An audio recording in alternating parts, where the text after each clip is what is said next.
வந்து மரத்துல இருந்து வர சாம்பிராணி தான் அமூலிய சாம்பிராணி. ஒவ்வொன்றும் ஒவ்வொரு வாசனை வரும்.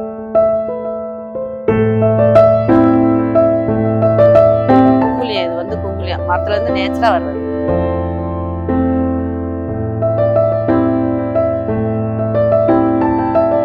இது வந்து வெள்ளை குங்குலியம், இது வந்து ரோசனம், அது வந்து பால் சாம்பிராணி, இது வந்து இது பால் சாம்பிராணி தான். இது ஃபர்ஸ்ட் குவாலிட்டி, அது செகண்ட் குவாலிட்டி.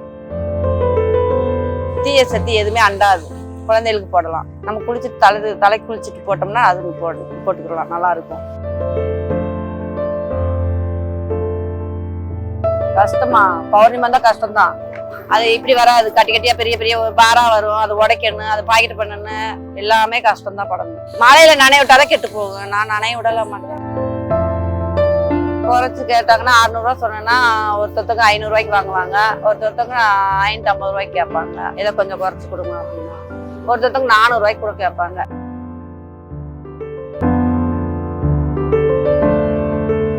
ஏன் சொல்ற, உங்ககிட்ட வியாபாரம் பண்ணிடுங்களா ஓடிடலாமான்னு இருக்கு. புரிய வைக்கல. 60 ரூபா சொன்னா 30 ரூபாய்க்கு தான் கேட்பாங்க. திரும்பி பார்க்காம போமா சாமியை உயிரை வாங்காது அப்படிங்கிறது. கேரளாக்காரங்களாம் வந்தா சொன்னாலும் வாங்குவாங்க, 10 ரூபா கம்மி பண்ணி கொடுங்க அப்படிம்பாங்க. கேரளாக்காரங்க நம்ம ஏரியா பக்கம் இருக்கிறதுனா தெரியும்ல, அது ஆந்திராக்க திங்கிறதான் பாக்குங்க. சாப்பிடணும், நல்லா சாப்பிடணும். அவங்க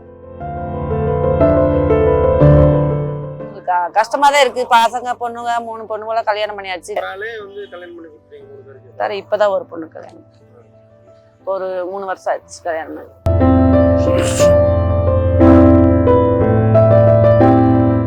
சாம்பிராணி வந்து மரத்துல இருந்து வர சாம்பிராணி தான் அமூலிய சாம்பிராணி. ஒவ்வொன்றும் ஒவ்வொரு வாசனை வரும். குங்குலியம், இது வந்து குங்குலியம் மரத்துல இருந்து நேச்சரா வர்றது. இது வந்து வெள்ளை குங்குலியம், இது வந்து ரோசனம், அது வந்து பால் சாம்பிராணி, இது வந்து இது பால் சாம்பிராணி தான். இது ஃபர்ஸ்ட் குவாலிட்டி, அது செகண்ட் குவாலிட்டி. இது மரத்துல இருந்து நேச்சரா வர்றது, பேஸ்ட் மாதிரி வர்றது. இது வந்து கட்டி சாம்பிராணி, ஏன்னா தயார் பண்றதுதான், கெமிக்கல் போடாம தயார் பண்ணி வர்றது. இது வந்து சீதாரின்னு சொல்லுவாங்க. சீதாரின்னா இது ஒரு மரத்துல இருந்து வேர்ல இருந்து வர்றது. இது வந்து புகழம் சொல்லுவாங்க. இது ஒரு சாம்பிராணி தான். எல்லாம் கலந்து போட்டோம்னா வீட்டுக்கு போட்டா நல்லது. தீய சக்தி எதுவுமே அண்டாது, குழந்தைகளுக்கு போடலாம். நம்ம தலை குளிச்சுட்டு போட்டோம்னா அது போட்டுக்கலாம், நல்லா இருக்கும். நடிகருக்கு குழந்தைகளுக்கும் போடலாம், வீட்டுக்கு நம்ம சாமிக்கும் பூஜைக்கு போட்டுக்கலாம், எல்லாத்துக்குமே நல்லது. இது குழந்தைகளுக்கு போட்டா நல்லதுப்பா. குழந்தைகளுக்கு போட்டா சளி பிடிக்காது, சீரடிக்காது. கொட்டாங்குச்சி பொட்டு, வேங்க பொட்டுன்னு சொல்லுவாங்கல்ல, அது சின்ன குழந்தைகளுக்கு டிஸ்ட்ரிக். இது வந்து ஒரு மரத்துல இருந்து வர்றது. வேங்க மரம் இருக்குல்ல, அந்த மரத்துல இருந்து வர்றது. குழந்தைகளுக்காக டிஸ்டி பொட்டு. இது வந்து தண்ணி ஊத்தி தேய்ச்சி வைக்கணும். ஆமா, தண்ணி ஊத்தி இதுல தேய்ச்சி வச்சோம்னா இது இந்த கருப்பா இருக்குல்ல, இதே மாதிரி மை மாதிரி வச்சுக்கலாம் குழந்தைகளுக்கு. வேங்க மரத்துல இருந்து வெட்டி விட்டா அது பால் மாதிரி வரும். பால் மாதிரி வந்து அது கருப்பாயிரும். அதை தேய்ச்சி வச்சோம்னா குழந்தைகளுக்கு நல்ல டிஸ்டிக்கு வச்சா நல்லதுன்னு பாங்க. கல்யாணம் யாரு பண்ண எங்கப்பா வியாபாரமே இல்ல. பௌர்ணமி இந்த தடவை பௌர்ணமி ஏமாத்திருச்சு, மழை வந்துருச்சு. வியாபாரம் தான் டல்லுதான் வியாபாரமே. மக்கள் வந்து கேட்டு வாங்கிட்டு போறது வந்து குங்குலியம் வாங்கிட்டு போவாங்க. சிவனுக்கு பிடிச்சதே வசந்தது வந்து குங்குலியம் தான். கருப்பு குங்குலியம், வெள்ளை குங்குலியம். இது வந்து பாய் போடுறாங்கல்ல, பாய் போட்டா வீட்டுக்கு வந்து நைட்டு போகை போடுறாங்களா, ஈவினிங் போடுறாங்களா, அதுக்கு போடுறது. அது போட்டா காசு வாங்குறதுக்காண்டி போடுறாங்க, செண்டு போட்டு. அவங்க இது கூட இன்னும் கொஞ்சம் செண்டை போட்டு வாசனை அதிகமாக உண்டாக்கி காசு வசூல் பண்றது. அது வந்து ஆமா, இது வந்து வீட்டுக்கு கடைகளுக்கு எல்லாத்துக்கும் போட்டா நல்லது. அதை வியாபாரம் நல்லா இருக்கும். ஏதாவது கலந்து டல்லாதே இருக்கு. மத்தவங்க எப்படி நல்லா இருக்குன்னா எனக்கு அப்படித்தான் இருக்கு. எனக்கு முன்னாடி 2 கடை போட்டிருக்காங்க, 3 4 5 கடை இருக்கு. அதனால டல்லா இருக்கு வியாபாரம். 3 வருஷமா? 3 வருஷம்.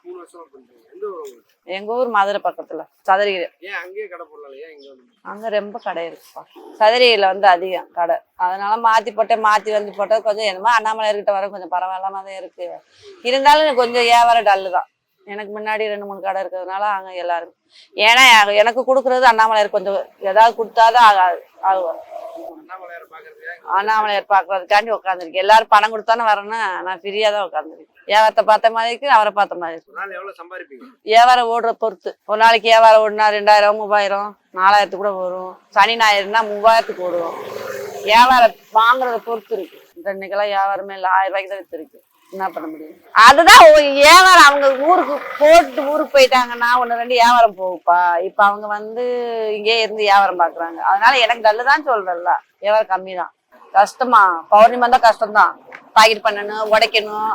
அது இப்படி வராது, கட்டி கட்டியா பெரிய பெரிய பாரா வரும். அதை உடைக்கணும், அதை பாக்கெட் பண்ணணும், எல்லாமே கஷ்டம் தான் படணும். ஆளு வச்சு எதுக்கு நஷ்டம் ஆகுது? மழையில நனைய விட்டாதான் கெட்டு போகும். நான் நனைய விடல மாட்டேன். எவ்வளவு நாள் வேணும்னா வச்சுக்கலாம். கெட்டு போற பொருள் கிடையாது. அது வெண்கடுகு, அது டிஸ்டிக் போடுறதுதான். குழந்தைகளுக்கு போடுறது டிஸ்டிக் எல்லாமே. அது வந்து தேங்காய் எண்ணெய் ஊத்தி தலைக்கு ஊற வச்சு தலைக்கு தேய்க்கிறது. ஹீட்டா இருந்துச்சுன்னா கூலிங்கா இருக்கும். ஆமா, அடர்த்தியா இருக்கும். அதைத்தான் தேய்க்கிறேன். நான் என்னை பொறுத்த அளவுக்கு உண்மையை சொல்லி வியாபாரம் பண்ணுவேன். ஏன்னா அது வந்து தேங்காய் எண்ணெய் ஊத்தி தேய்ச்சோம்னா ஹீட்டா இருக்குல்ல, வெயில்ல சுத்துறாங்கல்ல, ஹீட்டா இருந்துச்சுன்னா கூலிங் ஆகும். உடம்பு வந்து கூலிங் ஆகும். அதுல அது வர்றதுதான். அதுல 12 மூலிகைவோ 13 மூலிகைவோ இருக்குன்னு சொன்னாங்க. அதை நான் வாங்கிதான் விற்கிறேன். அதுல என்ன போடுறாங்க எது போடுறாங்கன்னு சொல்ல தெரியாது எனக்கு. அதுல போடுற இதெல்லாம் எனக்கு தெரியாது. நான் உங்களை மாதிரிகிட்ட வாங்கிட்டு வந்து தான் விற்கிறேன். எனக்கு அதிகமா போறது வந்து இது போகும், இந்த ரெண்டுமே போகும். இது வந்து குங்குலியம் போகும், இந்த 2 குங்குலியம் போகும். இது ஆந்திராக்காரங்க வாங்குவாங்க, கொஞ்சம் கம்மியா தான் போகும். ரேட் வந்து இது 600 ரூபா. இது வந்து கிலோ 600 ரூபா. இது 400 ரூபா. அது வந்து 450. இது 600. இது எல்லாம் கலந்தது வந்து ஒரு கிலோ வந்து 240 ரூபா. ஏமாத்திட்டு அவரு கொடுத்துட்டு தான் போவாங்க. அப்படி மீறி எனக்கு தெரியாம கொண்டு போறாங்க, கொண்டு போயிடுவாங்க. நான் குறைச்சு கேட்பாங்க.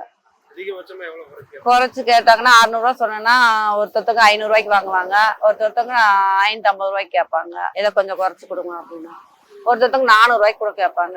அன்னைக்கு வியாபாரம் இல்லைன்னா ஒரு நாளைக்கு கொடுத்துக்குவேன், ஒரு நாளைக்கு பார்த்துக்குவேன். அவ்வளவுதான். இது வந்து 240 ரூபா சொன்னா 200 ரூபாய்க்கு தான் கேட்பாங்க. இது பாக்கெட் 50 ரூபா தான் கேட்பாங்க. 50 ரூபாய்க்கு குறைச்சி தர மாட்டேன். கொசுக்கெல்லாம் இதுதான் போடுவாங்க. புகை அதிகமா வர்றதுனால இதுதான் போடுவாங்க. சாம்பிராணி போடுற அளவுக்கு இருக்கு. எப்படின்னா அதிகமா போடணும். கொஞ்சம் இது புகை வர்றதை சேர்த்து போட்டோம்னா கொஞ்சம் நல்லா இருக்கும். எங்களுக்கு கஷ்டமா தான் இருக்கு. பசங்க பொண்ணுங்க 3 பொண்ணுங்கள கல்யாணம் பண்ணியாச்சு. இப்பதான் ஒரு பொண்ணு கல்யாணம், ஒரு 3 வருஷம் ஆச்சு கல்யாணம். எனக்கு வந்து எங்க அம்மா வந்து வருவாங்க உதவிக்கு. ஏதாவது பாக்கெட் பண்றது விற்கிறதுக்கு ஹெல்ப்புக்கு வருவாங்க. வந்துட்டு பௌர்ணமிக்கு வந்துட்டு அப்படியே பௌர்ணமி முடிஞ்ச உடனே போயிடுவாங்க. நான் மட்டும் தான் வாடகைக்கு எடுத்திருக்கேன். 6000 ரூபாய் வாடகை, 5000 ரூபாய் வாடகை, இது 1000 ரூபாய். வருவாங்க, அங்கதான் போவாங்க. இல்ல நான் போயிடுவேன் ஊருக்கு. நான் இந்த பாட்டுல வர ஊருக்கு போவேன். சொல்றேன்ல, இப்ப வியாபாரமே டல்லு தான். கஷ்டமா இருக்குல்ல. இன்னைக்கெல்லாம் வியாபாரமே இல்ல, கஷ்டமா இருக்கு. ஒவ்வொரு நேரம் சரி ஊருக்கு கூட போயிட்டு வரலாம் அப்படின்னு கூட போயிட்டு வந்துருவேன். கங்கு வச்சுதான் போடணும்ப்பா. கங்கு வச்சு போட்டேன்னு சாயந்தரம் நேரம் தான் போடுவேன். 4 ஜனம் வர்றாங்கல்ல. இன்னைக்கு சனிக்கிழமை கொஞ்சம் ஜனம் வரும். சாயந்தரம் வந்தா கொஞ்சம் ஜனம் வந்தா போக போட்டுக்குவேன். அந்த கப்பு சாம்பிராணி இருக்குல்ல, அதை வச்சு போட்டுக்குவேன். எங்க வேற தொழில்னா நம்மளுக்கு பணம் வேணுமே, எங்க போறது? இருக்கிற வச்சுதான் அட்ஜஸ்ட் பண்ணி வியாபாரம் பண்ண முடியும். நம்மளுக்கு பணம் கொடுக்குறது யாரு? நம்ம எப்படி கடனை கட்ட முடியும்? கம்மல் மூக்கத்தி இருந்தா போதுமா? கேளுங்க. அப்ப கம்மல் மூக்கத்தி கூட போடக்கூடாது. 20,000 ரூபாய்க்கு போதுமா? 20,000 பிசினஸ் பண்ற போதுமா? ஏன் அது இல்லாம எப்படி வியாபாரம் பிசினஸ் பண்றீங்க? நீங்க சொன்னா நான் கேட்டுக்கிறதா? வாழ்றதுக்கு கிரிவல பாதையில ஒரு கடையை போட்டு உக்காரு நீயும். ஏதாவது ஒரு கடையை போட்டு உட்காரு வாழ்றதுக்கு. எல்லா கடை வச்சு என்ன கடை வச்சாலும் ஓடும். பௌர்ணமிக்கு மழை மட்டும் இல்லாம இருந்தா ஓடும். நடிகர் நடிகைகள்லாம் கிரிவலம் வருவாங்க.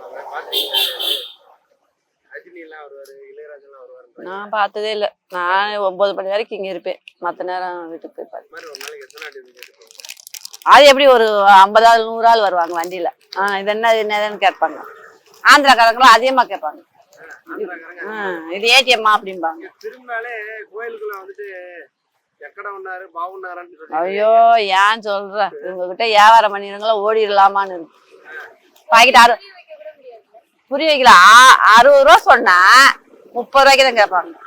திரும்பி பார்க்காம போமா சாமியை உயிரை வாங்காத அப்படிங்கிறது போயிருவாங்க. ஒவ்வொருத்தங்க தான் 60 ரூபா சொன்னோம்னா 50 ரூபாய்க்கு கொடுமா அப்படிம்பாங்க. சரி அவரு கொடுத்துருவேது. அப்படிதான் வியாபாரம் ஓடுது. கேரளாக்காரங்களாம் வந்தா சொன்னாலும் வாங்குவாங்க. 10 ரூபா கம்மி பண்ணி கொடுங்க அப்படிம்பாங்க. கேரளாக்காரங்க நம்ம ஏரியா பக்கம் இருக்கிறதுனா தெரியும்ல. அது ஆந்திராக்க திங்கிறதான் பாக்குங்க. சாப்பிடணும், நல்லா சாப்பிடணும். ஆந்திராக்காரங்க சாப்பிட்டு போய்கிட்டே இருக்கணும். இதெல்லாம் வாங்குறதே இது நல்லா தெரிஞ்சவங்க தான் வாங்குவாங்க, தெரியாதவங்களாம் வாங்க மாட்டாங்க. ஆந்திராக்காரங்க நல்லா தெரிஞ்சவங்கன்னா ஒரு 2 கிலோ 3 கிலோ இப்படி வாங்கிட்டு போவாங்க. சொல்றேன் கேளு, ஒரு நாளைக்கு 4000 ரூபாய்க்கு ஓடுனா, ஒரு நாளைக்கு 3000 ஓடுனா, ஒரு நாளைக்கு 2000, டெய்லியுமா 4000 ரூபாய்க்கு ஓடுது. வாங்குறதுல என்ன லாபமா கிடைக்கும்? அங்க இருந்து சதுரகிரில இருந்து வருது லக்கேஜுக்குள்ள அநியாயம் வாங்குறாங்க. அங்க இருந்து ரால் செட்டு கொடுக்கணும், ரால் செட்டுல இருந்து இங்கேயே கொண்டு தூக்கிட்டு வர்றதுக்கு அவங்களுக்கு பணம். 3 மூட்டை நாள் 2 மூட்டை நாளும் 500 ரூபாய் கேட்கறாங்க ஆட்டோக்காரங்க. அதுல உடைக்கிறதுக்கு ஆள் தரணும், பாக்கெட் பண்றதுக்கு ஆள் விடணும். எப்படி எல்லாமே இப்படி பாக்கெட்டுக்குள்ள வந்துருமா? ஆள் விட்டுதான் வேலை பண்ணணும். ஒரு 50,000 சம்பாதிக்கிறீங்க, ஒரு 10,000 ரூபா அதுல செலவாயிருது.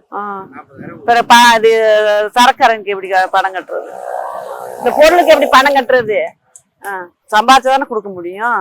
ஜிஎஸ்டி எல்லாம் இருக்கு, அதான் வாங்க மாட்டாரு என்கிட்ட. ஏன்னா நான் வாடிக்கை வாங்குறாங்களா, அதனால வாங்க மாட்டாரு. ஜிஎஸ்டி வேற எல்லாம் வாங்க மாட்டாரு. மற்ற ராலி கூலி எல்லாமே இங்க இருந்து கொண்டு போய் போடுறது. அதனால அது அங்க இருந்து ராலி கூலி எல்லாத்தையுமே கேட்பாங்க. பொழுதுபோகலன்னு நினைச்சேன், பொழுதுபோக்கு வந்துட்டேங்க. எனக்கே உட்காந்து பொழுது போகலன்னு நினைச்சுக்கிட்டு இருந்தேன் செல்ல பார்த்துக்கிட்டு. இப்ப எனக்கு பொழுது போறது மாதிரி